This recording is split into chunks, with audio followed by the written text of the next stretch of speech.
Hi everyone, I'm here with McHugh, lead singer of The Beautiful Girls. How are we doing today? Good. How are you? Alright, thanks.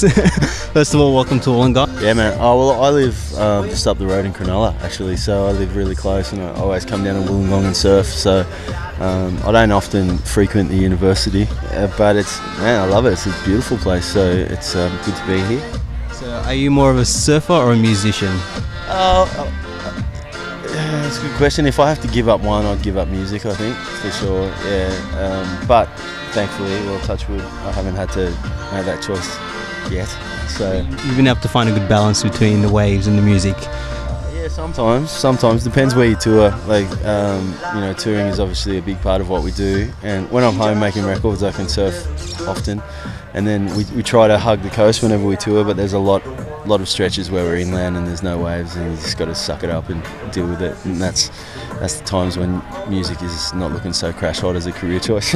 But there's for the most part, it's good, man. It's cool.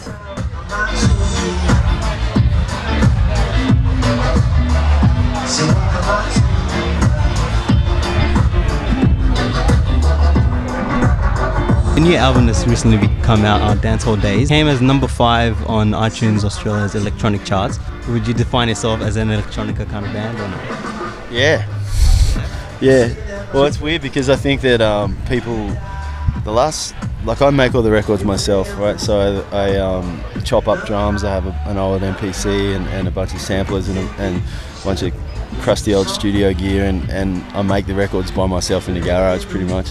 And the last few records have been like that too, but I made them seem like they were being played by a real band. And then we tour with a real rhythm section, an acoustic rhythm section, so a drum kit and a standard bass guitar. And I've kind of grown tired of that. I feel like it's pretty limiting, and it's I'm not really into that kind of aesthetic at the moment anyway. And the last record was made the same as all the other records, chopped up from break beats and just mashed together, just exactly like an electronic artist or a hip hop producer would do.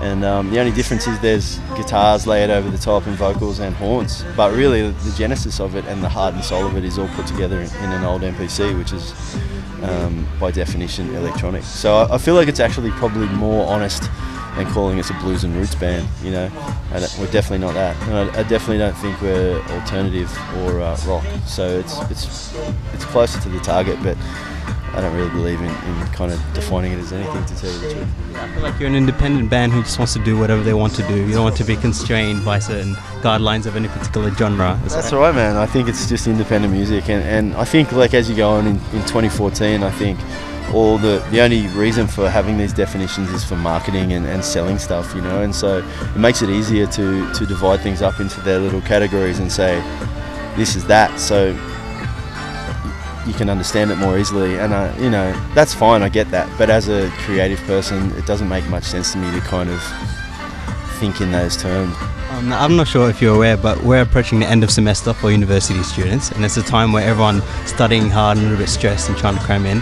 What piece of advice do you think you can give to the students that are doubting themselves or looking for some sort of motivational words? Well, my strongest advice would be do not listen to my advice. That's definitely number one on the list.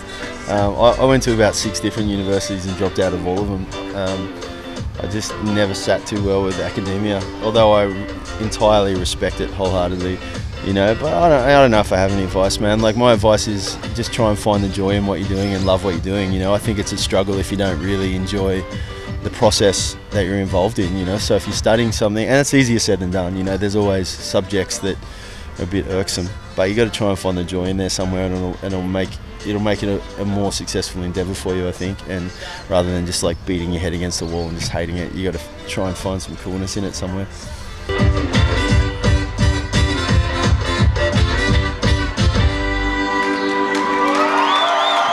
Thanks very much.